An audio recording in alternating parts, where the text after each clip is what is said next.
Hey, Stickers and Scuffs fans, this is Cam K back with you. We're going to start off this episode with OSCAAR Hot Rod driver Nick Clarke, but we've got to start with our presenting sponsor, JRS Auctions. JRS Auctions is an auction house that has a current Easter Monday sale going on right now from April 5th all the way until April 9th at 2 p.m.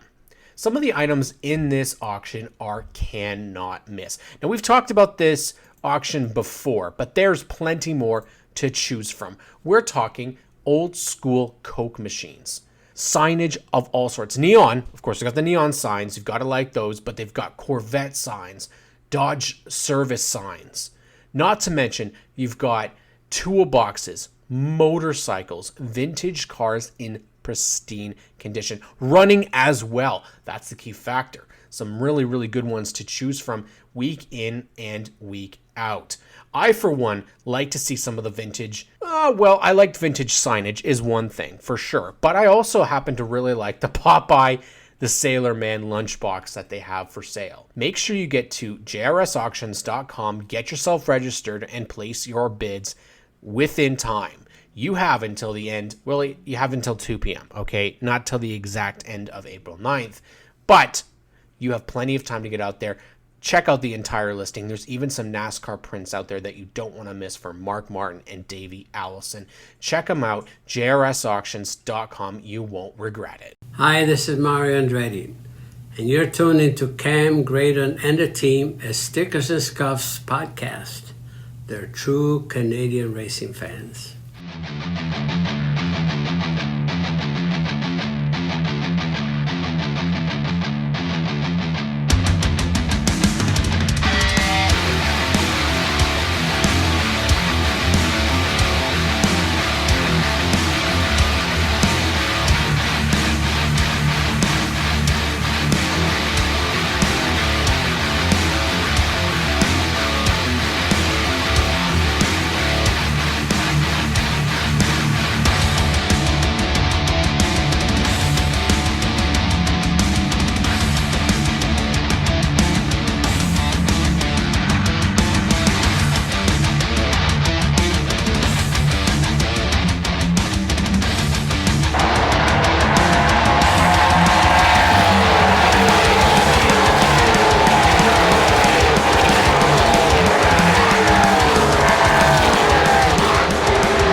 Hello, friends. Welcome into the Stickers and Scuffs podcast. It's just Cam K tonight. Graydon Bunn is off tonight, but we're excited because it is Hot Rod season, and it's coming up really in about a month's time is when it's going to start kicking off. And we've got our man Nick Clarke is joining us for the first time, actually. Nick, welcome to the show. Thank you. Well, we're very excited because first off, the series that you're in is by far one of the most unique, one of the most fun. I think last year probably one of the most challenging to be in.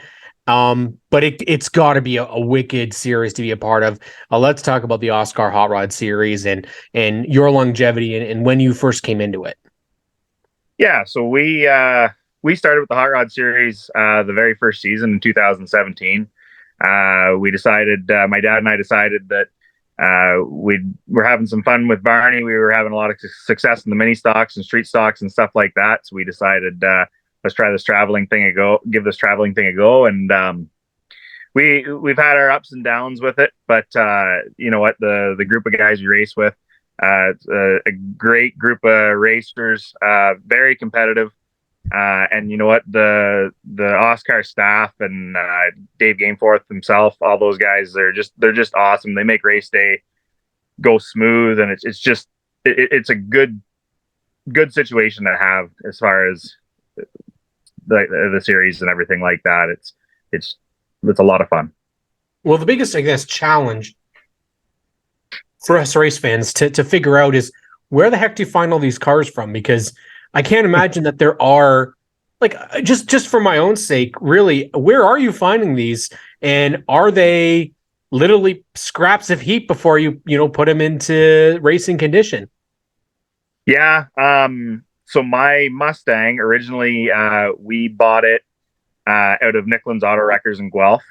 I went in, a buddy of mine, a crew member actually, was looking for a couple parts for his own personal car and sent me some pictures of this Mustang, and I said, you know what, we're gonna go head down and do that. So we went down on a Saturday. We asked if we could buy the whole car, and they told us no. It had to leave in pieces.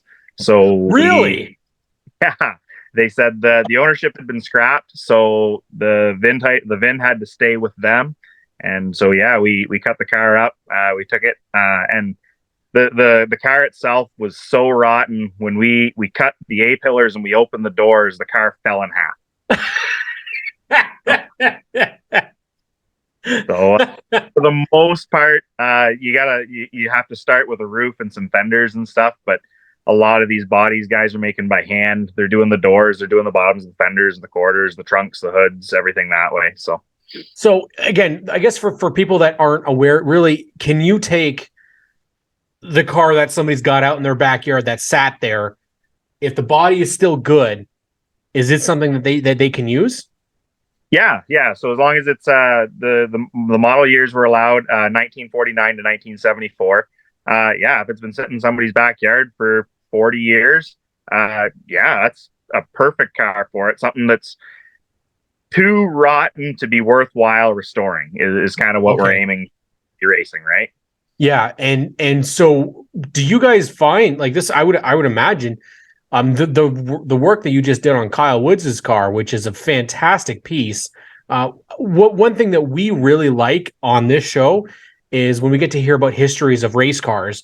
But you've already mentioned where your Mustang come from. Where did his car come from? Because I can't imagine you find that full intact piece hanging out somewhere. Believe it or not, so his sponsor, Eastback Garage, found that car among a few other vintage vehicles out west. I believe it was either Alberta or Manitoba. I'm not sure exactly. But he brought it home with plans to restore it, and got seriously looking at it and went, I'm going to be thousands of dollars to restore this car. And it's at the end of the day, it's just not worth it. So Kyle had approached him about that and said, listen, we want to maybe run this Hot Rod series. Do you have anything you'd want to part with? And they landed on that Packard Clipper, which that ride is too cool. It's it's almost too nice to send on the racetrack to get kind of beat up, but you know what? It'll be worth it in the end. I've got to ask, that thing's got to be heavy, like running through the corners with that thing. What do you like? I guess one of the things is a question mark is when you put these things together, you have no idea how they're actually going to race until you're on the track, right? Like it's just a wing and a prayer, I would assume. Yeah, well, I mean, for the most part, like we're running older limited late model style chassis and stuff, so the chassis are decent to work with to begin with, and our weight rule, we have to be quite a bit heavier than a limited late model anyways. So the heavy body, it's not necessarily where you would want the weight to be at the end of the day, but it's not the end of the world. It just makes it so that we have less lead we have to put in by the time we're all. So is it, so what's going in it? Is it a crate engine? Is this your own built or? So it's got a 602 crate to go in it. 602 crate in it. I mean, fascinating stuff, because again, you guys are giving life to these old cars. And I think for us that grew up, and I'm not saying that I grew up appreciating every old car out there, because there's some ones out there that, we're glad that they're gone. But one of the things that I think is lost is how unique the style of cars were. I think a lot of the new fashion cars are a lot of the same, and they're boring to look at. Some of the things that we've seen out on this racetrack last year, first off, you got to go with Bill Zardo Sr.'s ride, top of the line, coolest thing I've ever seen at a racetrack. Ryan Cowan's ride, probably second right up there. Studebaker running around, love it. Your Mustang out there, love it. what's one car out there that you want to see and we haven't seen in the Hot Rod series yet? Loaded question, because there's lots to choose from. Yeah, there's a lot. There is a lot to choose from. I'm not really sure. There's just so many cool options, and you know what? Some of the cars that weren't desirable or even a good looking car on the road make perfect race cars because they stand out, right? Yeah. You know, stuff like that Studebaker, which could have been considered maybe a bit of an ugly car on the most people, makes a wicked looking race car. Even that Daytona, I know it wasn't a desired car on the street, but on the track it just looks awesome. So stuff like that, you know what? I know my brother would love to see like an old Edsel or stuff like that. Like just stuff with big modern grills and great big heavy bumpers and fins and stuff. They you know, stuff that would really just stick out, would keep the fans watching it, right? Stuff like that would be cool. And do you anticipate that the range of the age range of the vehicles, is that ever going to change, do you think? If it's becoming too hard to find cars within a certain time period, that they'll expand the class and make it so you can find a little bit more recent vehicles? Or is it this time range there's still quite a bit to choose from? You know what? I think it's a good range. There are still quite a few cars that you can choose from. Believe it or not, I think some guys are having more trouble finding the early to mid 70s cars that you could actually build, as opposed to finding some stuff out of the 50s and 60s that really, yeah. There's a lot of that stuff that the guys, the 70s cars, a lot of that stuff that guys would want to turn into a race car. I mean, they were race cars already, so they're pretty well all gone. Yeah, that's definitely true. I mean, the challenges, though, I would assume, like, this is unlike a lot of other racing series, in that if you go out and you destroy something, it's not like you can just go over to Performance Fiberglass and pick up a front. I seen a couple of you guys had some massive wrecks last year. There was that big one at Delaware. I mean, some of those cars, we're just throwing the towel in, or are they literally going to be rebuilt? I believe some of them are going to be rebuilt. I know ourselves with my Mustang, 95% of the body we can build. Just build it out of steel, get the shape right and everything like that. The tricky parts are usually the tops of the fenders, the roof, and the tops of the quarters. But for the most part, yeah, if you've got a good fabricator with you, you can definitely do that. My brother and my dad do an awesome job on that on my car. There are some stuff like that 58 Chevy that the front fenders got destroyed. Those fenders would be a little tricky to get the shape just right on. But I know there's guys, they are finding parts, and those guys are rebuilding. But yeah, it's a tricky situation sometimes that way. Yeah. Because I love the idea that, and what I really believe is that the OSCAAR Hot Rod series has something similar to what the Bone Stocks do in a way, in that it's a class that I think if you were to get either a mechanic shop that does work on old cars, that has an old beater that they just want to try out on the racetrack, have a high school team working on a car throughout their entire term, you know, it's something that would be really cool as a project for people, and then go out and be able to put, because there's a lot of people that would love to restore a car, but not get it to, don't have the money, maybe we'll say, to go all the way to like Barrett Jackson, right? And make it that beautiful. Well, why not have this as an alternative where you can take your race car, you get a chassis, and then put your old pieces on top of it. There you go. Go out and race it. I'm not suggesting that everybody go out and do that. That's not everybody can race. We've seen that the last couple of years.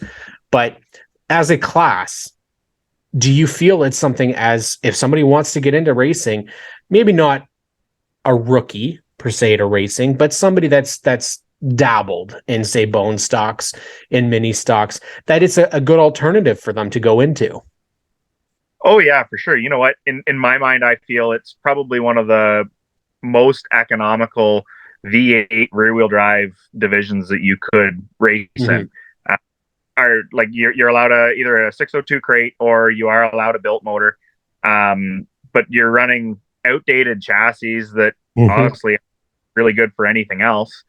Used tires, and then the bodies. Like I said, if you do have somebody that's willing to sponsor you a body, or $700-800, that's a fairly cheap body option at that point. So it is a very inexpensive division in my mind. I mean, it can be. Obviously, you're going to have some guys that want to spend more than others just because, but you don't necessarily have to. There's a lot of low budget teams that have quite a lot of success in this division. And we've seen it throughout its tenure that you have people that are 1 week running up front, and then the next week, they struggle.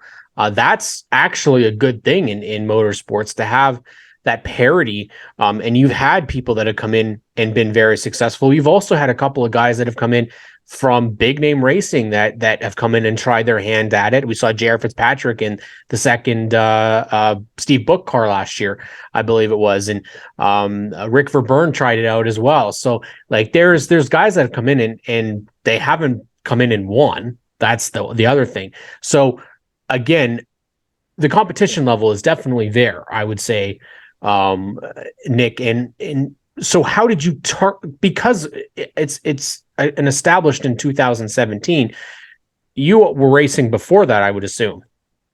Yeah, so I started racing in 2009. I ran mini stocks for the majority of that time between 2009 to 2016. I've run street stocks, pickup trucks at Varney, all kinds of stuff, but mostly mini stocks. We decided, we were having a lot of success with the mini stock. We decided we should just try something a little different, move on up. And that's when we decided we landed on the Hot Rod series. And, but yeah, there's a lot of guys that do have, that have had a lot of success. And like you said, 1 week, the guy is crazy fast. The next week he struggles. And that's the kind of the nice thing about the traveling series is a lot of us are good at certain tracks and not at others. Right. I feel I'm fairly decent at, Flamborough, and we're heading to Varney this year, and I feel like that'll be for us heading home, right? So I thought that would be very exciting for you guys to be heading back home. Let's talk about Varney, because we've gotten to meet a couple of great people from Varney Speedway and Full Throttle Motor Speedway as it's now known. But talk about that place, because man, we haven't been yet. We are planning to go this June for our very first time, but what a crazy looking place that is. Yeah, you know what? Love it. We grew up 10 minutes away, so it makes sense. It made sense for us to race there for years. It is definitely the one of the smallest tracks in Ontario that you could race at, but it is also one of the faster ones with the banking like that. These cars, you don't need to slow down as much in the corners as some other tracks. It has the grip level is crazy high. It has a bit of a bad reputation for maybe having cars get a little uglied up, but I mean, that's what's going to happen when you're moving those kinds of speeds and tight corners and everything like that. Like I said, I'm extremely excited to get back there. I feel like that's a good spot for our team to, compete for wins. It's probably one of our best spots anyhow. Yeah. And I mean, one of the things I think we just mentioned is that how small that track is. You guys have a big track at Delaware and you have a big wreck on it. So I think smaller means you probably wouldn't have as big of a giant painful wreck like we did have at Delaware. So it might be a better thing. What's the trick to getting around Varney Speedway? Because what you did in mini stock, I don't know if that's going to translate over to a hot rod, is it? No, not quite. You can drive. It's similar, but not really. The trick is you kind of got to get the line right. And a lot of guys are nervous turn 4. It looks extremely tight coming off of 4. The wall comes up in a hurry. Honestly though, if you don't pay attention to that, you don't let that get under your skin, you're perfectly fine. Well, one of the things that I wanted to make sure that we touched on was, as somebody who works for the Ontario Sportsman Series, we had to talk about your experience getting in there last year in the Black Magic Racing #3 for Tim Tolton. Pretty impressive, couple of races that you put together in the #3 car. Let's talk about that experience for you. How did you find being in the Ontario Sportsman Series last year? It was different. I'll say that. I've gotten used to the high grip level of the tires and everything like that with the hot rod. That sportsman car has quite a bit more motor, quite a bit crappier tires on them. Yep. The experience. It is a ton of fun. I would definitely, again, Tim was awesome. Offered the ride up. Wanted the car at the racetrack. So we had a lot of fun with it. I wouldn't be opposed to doing that. I'm one of those guys that if I had an option to race anything, I mean, I'd sit in the seat and give it a whirl. There's no issues that way. But yeah, it was definitely fun. I don't know that it's something that we would do weekly, but I definitely turned down another option to do it. Well, and that's one thing I love hearing is a lot of the racers. I haven't come across a racer yet that said, "Oh, I'll only race this type of vehicle." It's not something that you guys have in your blood. It's just whatever you get the opportunity to race in, you're going to. Now you're going to be battling once again this season in the OSCAAR Hot Rods Series Championship. But one thing that I'm very curious about your opinion of is that there's going to be more hot rods in action this year. You're going to have the OSCAAR Hot Rods, but then also a class out at Sunset Speedway. So they're going to have weekly hot rods racing out there as well. Do you guys have any plans to do a combination of both, or are you guys going to stick more with OSCAAR this year? What's the overall plans? Mostly just stick with OSCAAR. Varney does run a weekly hot rod as well, so we have a sponsor that wants to see us there as well, so we'll head there for a few weekly races. The Sunset deal, I'll be completely honest, that is not my best track, so if I can avoid Sunset for that reason, I'm not nothing against them or anything like that. It's just I very seldomly do I have any success there, so it's not the first time I've heard that either from people. I mean, we talk about challenging places. I would think that Varney is more challenging than Sunset, but I've actually heard this twice now that Sunset is the harder track for people than Varney is. Yeah, it doesn't look like it should be, but no, it's just the way you got to get around there. It's a tricky place. I have a lot of respect for guys that can get around there in a hurry, like guys like Tom Walters and Andy Camrath, those guys that have it figured out. I mean, obviously there's a reason why they're as good as they are, but at the same got that place figured out as quickly and as well as they do. I mean, it's pretty amazing to see that. There's a couple of things that I would love to see, and I'm very excited to see the Big Z Memorial, which is going to take place same week as the Pinty Series at Sunset Speedway. $4,600 to win. Nice to see a memorial for Bill Zardo, which is awesome to see. But you guys as well putting on a show each and every week. But you're not able to do that without the support of people in your team and people that help you get to the racetrack, and those are your partners on your race team. So this is a moment for you to share and showcase them and give some shout outs to people on your team, but also your partners. Yeah, so we have huge help. Doug Glauscher, who helps us out, actually he's the reason why we have the Mustang hot rod. My dad is a huge help. My mom, my brother, they're all awesome. A couple of buddies, Mitchell, he's been with us from day one with this hot rod deal. And if I say, hey man, we need you, he just drops whatever he's doing and he's right there at the shop. They're an amazing group of guys. Doug's brother, David, as well. He come and give us a hand last year. And another one of those guys that he's there just for the love of it. Right. Also, our sponsors, marketing partners, Arctic Clear, Water out of Fergus. They were the original owner of the car. They've been on the car for a long time that way. Brady Cox Photography, and of course John's Towing in Mount Forest. That's also Kyle Woods. He's a huge help to us. get in the car to the racetrack every week and everything like that. He's never shy to let us use his equipment or help out, use the shop, whatever we need. He's awesome that way. So you've got a season to go here. We're almost there. The off season is, man, it's finally almost over. What would be a good year for you? Obviously, we always like to say championship, but you got to throw that out the window. Okay, we're going to not say championship right away because that takes a couple of weeks to go. So for yourself, what is it that's going to make it a successful season for you? You know what? I think if we were dangerously close to getting a few feature wins last year. I think we ended up with 4 or 5 second place finishes. So if we could just finish, one spot ahead with 1 or 2 races this year, that would be a very successful year for us. I feel. And it's definitely, like we said, it's a tough field. I don't think we've got a full idea of the entire field yet. Still probably lots of names to be revealed, but one thing we can say is that you got some of the better looking cars out there. Definitely appreciate all the hard work that you guys are putting into the rides and keeping the series and alive and exciting, really, is what it is. I mean, each time we see one of those hot rods out there, I got to ask a question from my dad because he's been asking this question for a lot of episodes. And I figured it's a better person to ask because you run in the hot rod series. So you've got some badass rides out there. But what did your daily driver? Because if you're going out running a Mustang, you must be driving something that's pretty fierce.